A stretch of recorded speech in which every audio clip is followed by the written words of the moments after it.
Well, good day, YouTube, and welcome to another episode of the Albino Rhino beer review. We have so many beers in the fridge right now that I thought I would do a couple solo. Solo reviews don't happen much anymore, so every once in a while I like to get one going. Today we will be doing a Brother Brau. I know it says Fracture. I don't think Devin and his brother know that if you soak these bottles in the sanitizing solution, the labels come off really easily. But that doesn't matter. It doesn't matter if the label's on or not. He labels them. You know what they are. So this is Brother Brau's Smoky Porter. So this was bought just over a month ago, about a month and a week ago. So I'm hoping that it's still pretty good. It should be. He's like me. Well, they're like me. They keep their bottle conditioning for a little bit. So, sorry, there's just a bunch of caps here, and I'm just figuring out which ones I need to keep and which I don't. Anyway, so this is Brother Brau's Smoky Porter. And we're going to drink it in a very vintage cup. These used to be used on the very first reviews. Co-worker Tina got these for me.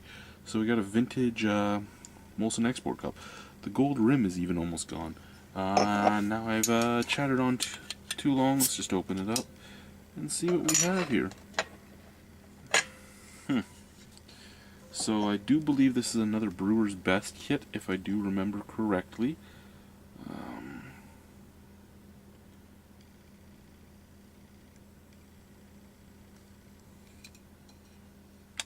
Okay, Devin, Jared. First off, well, I should say Colgate and Sensodyne. First off, visual appeal of this beer is fucking amazing. I love that. Super, super dark, ruby red right through the light. The head a nice dark brown, really thick, big bubbles on the top, really thick and dense small bubbles on the side. It looks beautiful. Smell.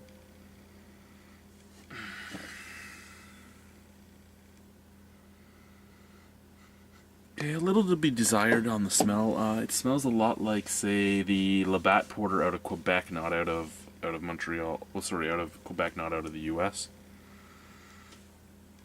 Little tiny touch of smoke, tiny touch, but it's smoked malts. It's not smoke itself. It's a smoked malt. So a touch of roastiness, a touch of smoke, and just some lingering chocolate scent. So it leaves a little to be desired on the scent, but visually it is a beautiful beer.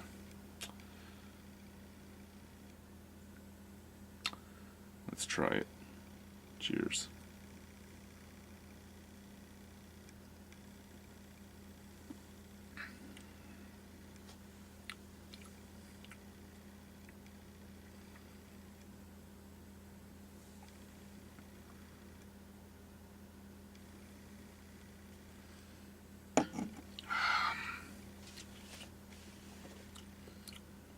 A little weak, a little watery,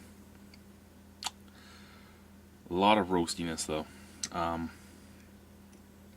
Very light mouthfeel, very roasty, almost to a Roche beer roast. Just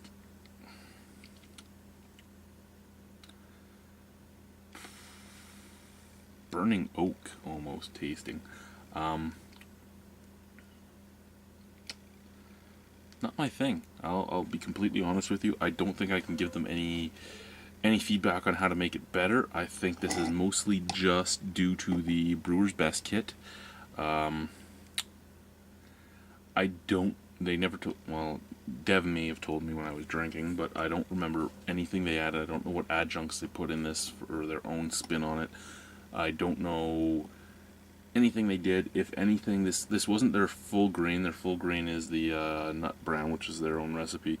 This would have been, if anything, a partial grain, and it's either a partial grain or an extract kit. But regardless, even if it's a partial grain, there is a bunch of extract in it too. Then, because it's usually a half and half. And I mean, in all honesty, the only thing I can say is it's just not a good kit. They did it right. It tastes right for the style, just not for what I personally want.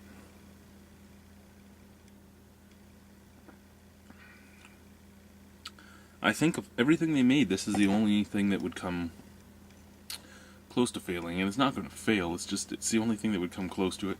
And again, it's nothing they could have done, it's just the kit they bought. They have very good luck with the Brewer's Best kits, so they continue doing that. Brewer's Best has treated them well so far. This is a good beer if you're really into really smoky, almost peaty. I can't even say peaty because it's not campfire like smoke. If you're really into really roasted, like burnt toast almost malts, then you're in luck with this. If you're not, if you're more into some chocolate and some coffee and some dark roast just to mellow everything out, it's not your thing. And not the best balance either. Drinkable, yes, very drinkable. There's nothing you can say wrong about the drinkability of this. Flavor's right on par with where it should be. Just not my thing. So I'm gonna give it a 5.75, because if Devin and his brother came over with a bunch of bottles of this, I could sit back and drink it all night with them if I really had to. It just wouldn't be my choice if I had to choose something from them. Old Rumpy Pumpy, their pale ale, really anything I've had other than this, and maybe other than the alt beer. But other than those two, everything has been great. And yeah, it's just not for me. There are people out there that would love it. There's people out there like me that wouldn't. So take it as it is. Thank you guys. Good job. Again, brewed properly. There's no off flavors. There's nothing wrong with the way you did it. It's just the final product isn't something I like. Thank you. Bye.